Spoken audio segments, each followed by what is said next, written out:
प्राणायाम करने से क्या क्या लाभ होते हैं, what is the benefit of pranayama. नमस्कार दोस्तों, प्राणायामों के लाभों की इस वीडियो में आप सबका बहुत बहुत हार्दिक स्वागत है।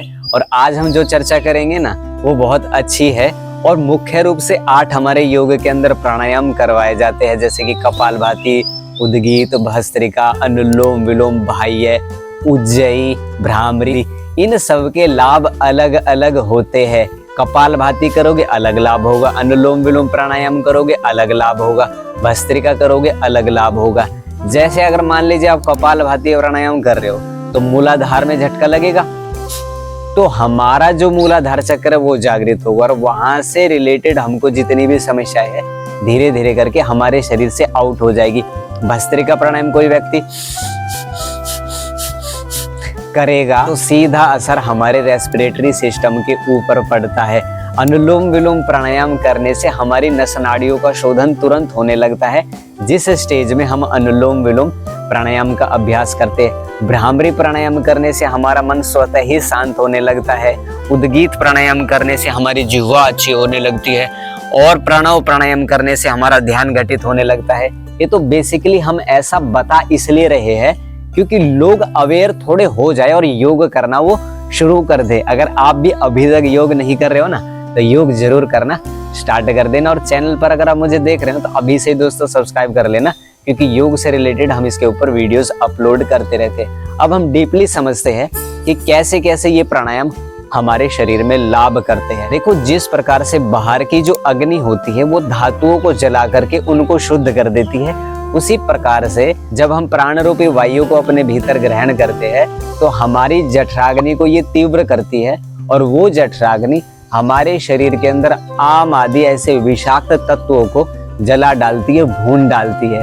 अब देखो, डॉक्टरों के पास हम जाए और वहां से कुछ दवाइयां परचेज करके लेकर आए, लेकिन अगर आयुर्वेद वालों के पास जाएंगे तो वो आपको ऐसी औषधियां देते हैं जो हमारी जठराग्नि में वृद्धि करते हैं। यही कार्य प्राणायाम भी कर देता है कि जैसे ही आप लंबे लंबे श्वास भरोगे ना तो जो हमारी पेट की जठराग्नि ना वो तीव्र होगी।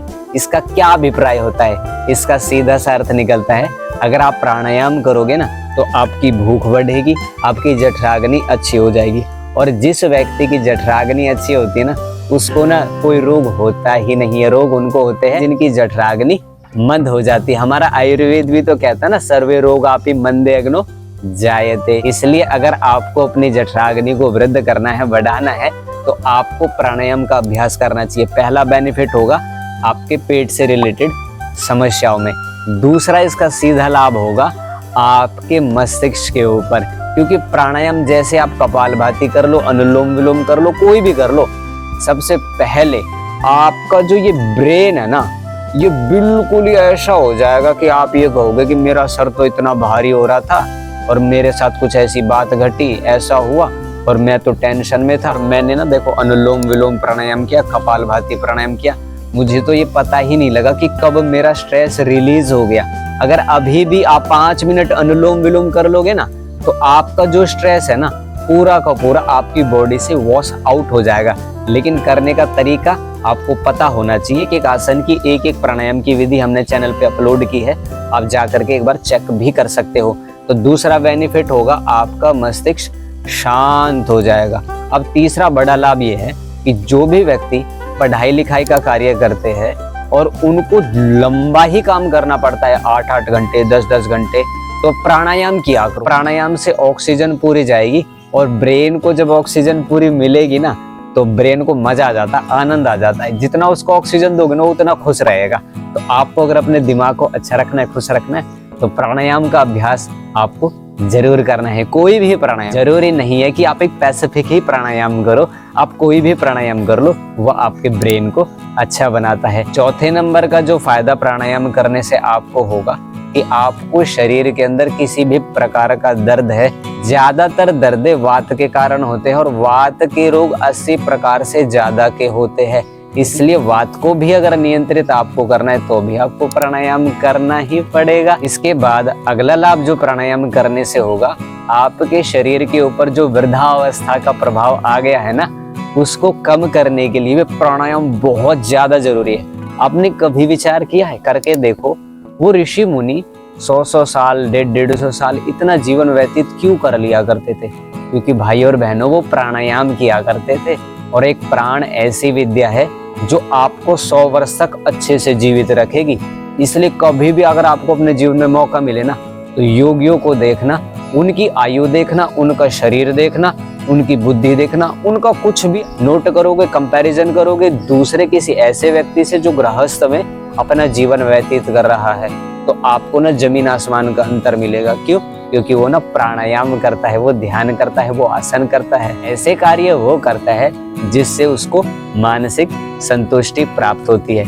इसलिए अगर आपको अपने शरीर से एजिंग इफेक्ट को कम करना है तो भी आपको प्राणायाम करना चाहिए। अगला जो फायदा प्राणायाम करने से होगा, आपके बालों के लिए, स्किन के लिए भी प्राणायाम बहुत अच्छा है। बहुत सारे लोग ये कहते हैं कि भाई देखो हमारे ना बाल जल्दी हो रहे हैं, हमको समझ में नहीं आता कि क्या करें। देखो हमारी तो एडवाइस ये रहेगी, अगर हम भी प्राणायाम नहीं करेंगे तो बाल तो हमारे ना डेफिनेट होने ही वाले हैं। इसलिए आप प्राणायाम करो, बाल आपके अच्छे रहेंगे। और अगली बात है, स्किन आपकी इतनी अच्छी रहेगी, कहते कि बच्चे की भांति शरीर हमारा डेवलप हो जाता है। वैसे 9 महीने का टाइम लगता है अगर कोई फुल्ली बेस्ड प्राणायाम करने लग जाए।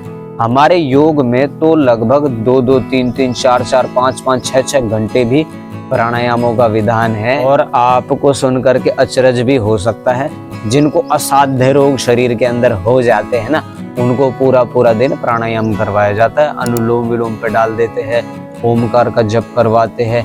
ऐसे जब हम प्राणायाम की शरण ग्रहण करेंगे ना, तो न मरिष्यति, हम नहीं मरेंगे। ऐसे ऐसे उदाहरण हमने अपने गुरुकुल के वहां पर देखे कि जो व्यक्ति वेंटिलेटर के ऊपर थे ना, और उन्होंने प्राणायाम की शरण ग्रहण करी, वो मौत के मुंह से बच गए। देखो कितनी बड़ी बात है। कोई व्यक्ति प्राणायाम करके अगर अपने प्राणों को पुनर्जीवित कर लेता है ना, तो ये किसी चमत्कार से कम नहीं है।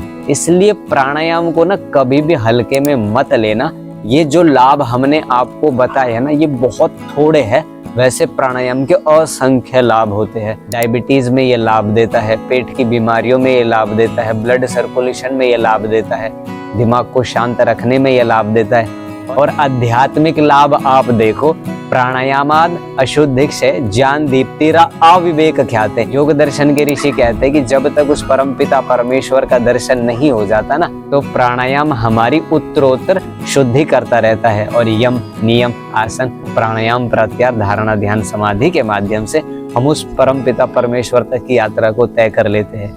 ये लाभ दोस्तों प्राणायाम से होते हैं, और हमने इस वीडियो के अंदर बहुत थोड़े ही लाभ आपके सामने प्रेजेंट किए हैं। दोस्तों आप प्राणायाम जरूर किया करो, हाथ जोड़ करके रिक्वेस्ट है। क्योंकि देखो हमारा हेल्थ बजट 0 है, हम उपवास कर लेते हैं, आयुर्वेद अपना लेते हैं, प्राणायाम कर लेते हैं, तो हमारे शरीर के अंदर किसी प्रकार का कोई रोग एकदम से घर नहीं करता है। अगर हम आलस्य में जीवन व्यतीत करेंगे तो जीवन हमारा कहाँ चला जाएगा। आलस्य ही मनुष्याणां शरीरस्थो महान रिपो। थोड़े थोड़े लाभ हमने आपको बताए हैं, वैसे बहुत सारे लाभ होते हैं। आने वाले समय में प्राणायाम की बहुत सारी वीडियो हम आपको शूट करके देंगे। बस दोस्तों आपसे एक रिक्वेस्ट है कि वीडियो को अब लाइक और शेयर जरूर कर देना। और चैनल पर अगर आप मुझे पहली बार देख रहे हो ना, तो सब्सक्राइब जरूर कर लेना। अब दोस्तों हम आपसे आज्ञा मांगते हैं, यहाँ तक आपने हमारा साथ दिया। ओम शांति शांति शांति।